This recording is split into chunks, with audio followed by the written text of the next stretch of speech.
एक बार फिर से स्वागत है प्यारे मित्रों हमारे इस यूट्यूब चैनल पे। आज हम लोग बात करने वाले हैं BBM के सेमेस्टर 4 के जितने भी छात्र छात्राएं हैं हिस्ट्री ऑनर्स पेपर के, आप सभी का जो एग्ज़ाम है वो नज़दीक आने वाला है, तो आप लोग अभी से तैयारी स्टार्ट कर दीजिए।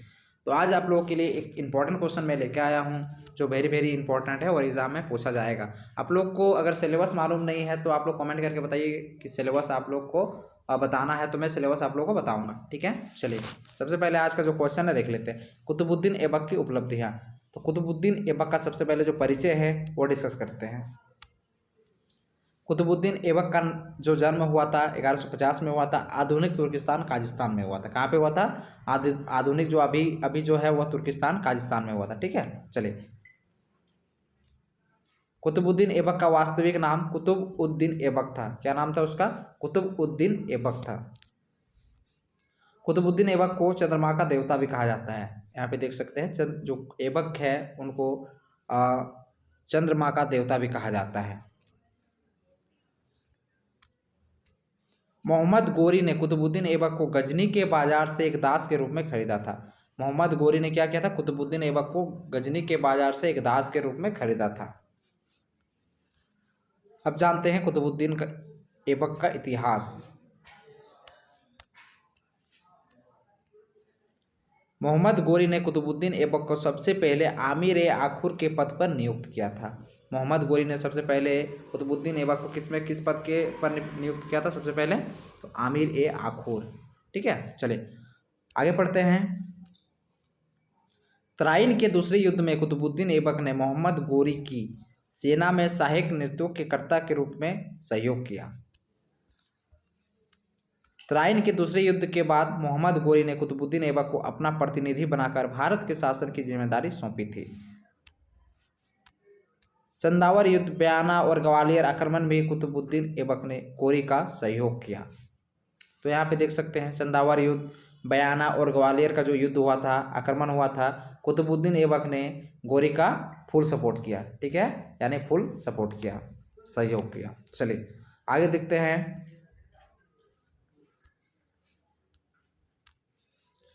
कुतुबुद्दीन ऐबक की उपलब्धियाँ। अब कुतुबुद्दीन ऐबक जो है उनका उपलब्धियाँ देख लेते हैं, क्या क्या उनका उपलब्धियाँ रहा है। ठीक है, कुतुबुद्दीन ऐबक ने दिल्ली के पास इंद्रप्रस्थ से मोहम्मद गोरी के प्रतिनिधि के रूप में भारत पर शासन चलाया। तो सबसे पहले दिल्ली के इंद्रप्रस्थ से मोहम्मद गोरी के प्रतिनिधि के रूप में शासन चलाया। ठीक है, चलिए आगे देखते हैं। 1197 ईस्वी में कुतुबुद्दीन ऐबक ने सबसे पहले राजस्थान में हो रहे विद्रोह का बलपूर्वक दमन किया। इसके बाद सोलंकी वंश की राजधानी अनिलवाड़ा पर आक्रमण किया, परंतु भीम द्वितीय आक्रमण का सामना नहीं कर पाए और कुतुबुद्दीन ऐबक ने अनिलवाड़ा में खूब लूट मचाई तथा कई मंदिरों को तोड़कर मस्जिदों का निर्माण करवाया। यानी सत्ता में आते ही ये कांड करना स्टार्ट कर दिया। ठीक है, चलिए आगे देखते हैं। 1202 ईस्वी में कुतुबुद्दीन ऐबक के द्वारा बुंदेलखंड के विरुद्ध आक्रमण किया गया, लेकिन राजा परमदेव की मृत्यु के कारण कुतुबुद्दीन ऐबक ने कालिंजर, मोहबा और खजुराहो पर आसानी से अधिकार कर लिया। 1205 ईस्वी में मोहम्मद गोरी ने खक्करों के विरुद्ध आक्रमण किया था, जिसमें कुतुबुद्दीन ऐबक ने गोरी का पूर्ण रूप से सहयोग किया था।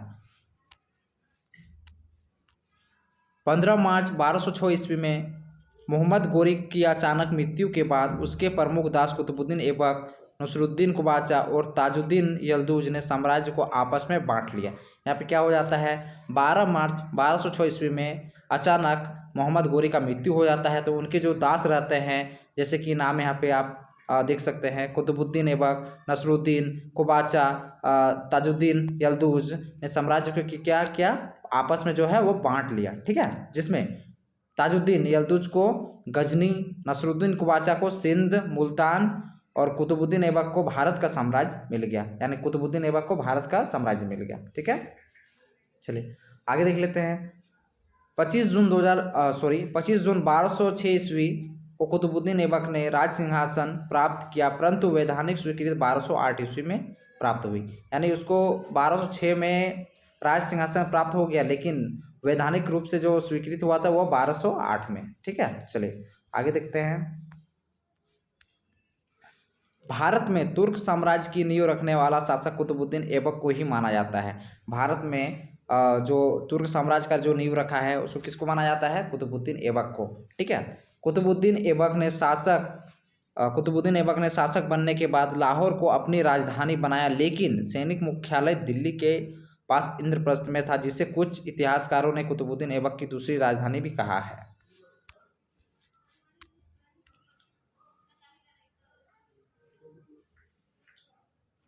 कुतुबुद्दीन ऐबक ने दिल्ली सल्तनत का शासक बनने के बाद अपने नाम का कोई ना खुतबा पढ़वाया, ना ही अपने नाम का सिक्के जारी किए। देखिए क्या हुआ, ये शासन में आने के बाद वो खुद का ना खुतबा पढ़वाया और ना ही कोई सिक्के जारी किया। कौन? कुतुबुद्दीन ऐबक। कुतुबुद्दीन ऐबक ने गुलाम वंश की स्थापना की, जिसे प्रारंभिक तुर्क इलवरी वंश, दास वंश, ममुलक वंश के नाम से भी जाना जाता है। ठीक है। तो हम लोग गुलाम वंश को कितने नाम से जाने जाते हैं? इलवरी। ठीक है। प्रारंभिक तुर्क वंश, ममुलक वंश, यानी इतने सारे नाम से हम गुलाम वंश को जानते हैं। ठीक है। आगे देख लेते हैं। कुतुबुद्दीन ऐबक ने स्वयं को मोहम्मद गोरी का दास मानकर मलिक सिप सलाहार की उपाधि से स्वयं को संतुष्ट किया। कुतुबुद्दीन ऐबक ने मालिक सिप सलाहार के अलावा लाख बख्श, कुरान खां और हातिम द्वितीय की उपाधियां धारण की थी। कुतुबुद्दीन ऐबक ने ताजुद्दीन यल्दुज की पुत्री से अपना विवाह किया था। कुतुबुद्दीन ऐबक जो है ताजुद्दीन यल्दुज की जो पुत्री है उसने अपना विवाह किया था। ठीक है। चलिए, कुतुबुद्दीन ऐबक ने अपनी बहन का विवाह नासरुद्दीन कुबाचा के साथ तथा अपनी पुत्री का विवाह इल्तुतमिश के साथ किया।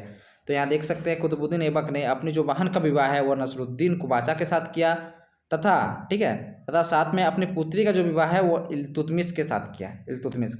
चलिए आगे देखते हैं। कुतुबुद्दीन ऐबक को दिल्ली सल्तनत का संस्थापक माना जाता है। सही है कि दिल्ली सल्तनत का जो संस्थापक है वो कौन है? तो कुतुबुद्दीन ऐबक है।